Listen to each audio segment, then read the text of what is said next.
కర్ణాటక కాంగ్రెస్ లో మళ్ళీ కుర్చీలాట మొదలైంది. CM Siddaramaiah, deputy CM DK Shivakumar కు హైకమాండ్ నుంచి పిలుపు వచ్చింది. ఇద్దరు రేపు ఢిల్లీ రావాలని ఆదేశాలు వచ్చాయి.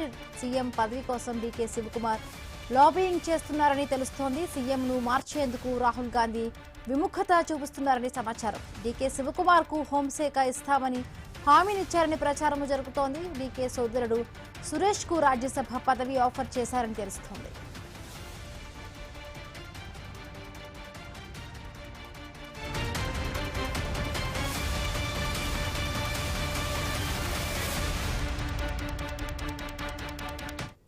కర్ణాటక కాంగ్రెస్ లో మళ్ళీ కుర్చీలాట మొదలైంది. CM Siddaramaiah, deputy CM DK Shivakumar కు హైకమాండ్ నుంచి కూడా పిలుపు వచ్చింది. ఇద్దరు రేపు ఢిల్లీ రావాలని కూడా ఆదేశాలు వచ్చాయి. సీఎం పదవి కోసం మొదటి నుంచి కూడా డీకే శివకుమార్ కి అలాగే సిద్ధరామయ్యకి సంబంధించి కూడా ఇద్దరికి మధ్య కూడా సీఎం రెండున్నర ఏళ్ల పాటు కూడా సీఎం పదవి ఇస్తామని అప్పట్లో కూడా కొంత కుదుర్చుకున్నారు. బట్ ఆ పదవీ కాలం అయిపోయిన తర్వాత కూడా దీనికి సంబంధించి కూడా చాలా వరకు హైకమాండ్ పెద్దలతో కూడా మాట్లాడుతున్న పరిస్థితి. మళ్ళీ ఇంకొకసారి వీళ్ళిద్దరిని కూడా ఢిల్లీ హైకమాండ్ పెద్దలు పిలిచినట్టుగా తెలుస్తోంది. రైట్, దీనికి సంబంధించి మరిన్ని పూర్తి అప్డేట్స్ మా కరెస్పాండెంట్ రామాంజనేయులు అందిస్తారు. రామాంజనేయులు. హిమబిందు, ప్రస్తుతం కర్ణాటకలో కుర్చీలాట మొదలైందని చెప్పాలి. ప్రధానంగా కర్ణాటక కాంగ్రెస్ లో మళ్ళీ అధికార కుర్చీలాట ప్రస్తుతం ఇప్పుడు ఊపందుకుంది. CM Siddaramaiah versus DK Shivakumar మధ్య నెలకొన్న ఆధిపత్య పోరు మరొకసారి ఇప్పుడు మరీ కూడా తెర మీదకి వచ్చింది. దీంతో హైకమాండ్ ముందు వీళ్ళిద్దరి మధ్య ఉన్నటువంటి పోరు మరి హైకమాండ్ కు పంచాయతీ చేరింది. వీళ్ళిద్దరిని కూడా ఢిల్లీ నుంచి పిలుపునొచ్చింది. వీళ్ళిద్దరూ కూడా రేపు ఢిల్లీలో హాజరు కావాలని చెప్పేసి మరి పిలుపునొచ్చింది. మరి వీళ్ళు రేపు ఢిల్లీలో హైకమాండ్ ముందర హాజరు కాబోతున్నారు.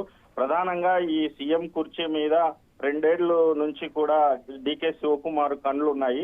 కాకపోతే 2023 అసెంబ్లీ ఎన్నికలకు ముందు జరిగిన ఒక ఒప్పందం ప్రకారము 2.5 సంవత్సరం ఒకరు, ఆ తర్వాత ఇంకొకరు ఉండాలని చెప్పేసి మొదట మరి శివకుమార్ కి ఆయనకి నచ్చజెప్పే ఆ పదవిని మరి ఆయనకి ఇచ్చారు. కాకపోతే ఇప్పుడు సమయము రావడంతోనే ఇప్పుడు ప్రస్తుతం మళ్ళీ సీఎం కుర్చీలాట మొదలైందని చెప్పాలి. ప్రధానంగా పార్టీ ఎమ్మెల్యేలో తనకున్నటువంటి పట్టును, పార్టీ తాను చెప్పిన విధుల నుంచి ఆయన ప్రధానంగా మరి దీన్ని ఒక ఆయుధంగా మార్చుకుంటున్నారు శివకుమారు.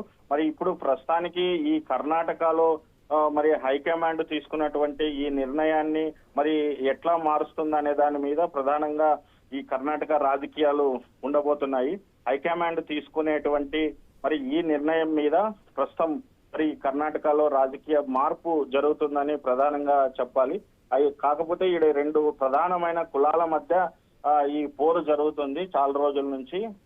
ఈ 2 కులాలకు కూడా ఎక్కువ శాతము ప్రాతినిధ్యం మరి వస్తున్నటువంటి ఎమ్మెల్యేలు కూడా మరి ఈ తమకే ఉండాలా సీఎం పదవి అనే దాని మీద కూడా కట్టుబడి ఉన్నారు. మరి అయితే చూడాలి రేపు ప్రస్తుతం హైకమాండ్ ఏ నిర్ణయం తీసుకుంటుంది అనేది. Right, thank you Ramanjaneyulu.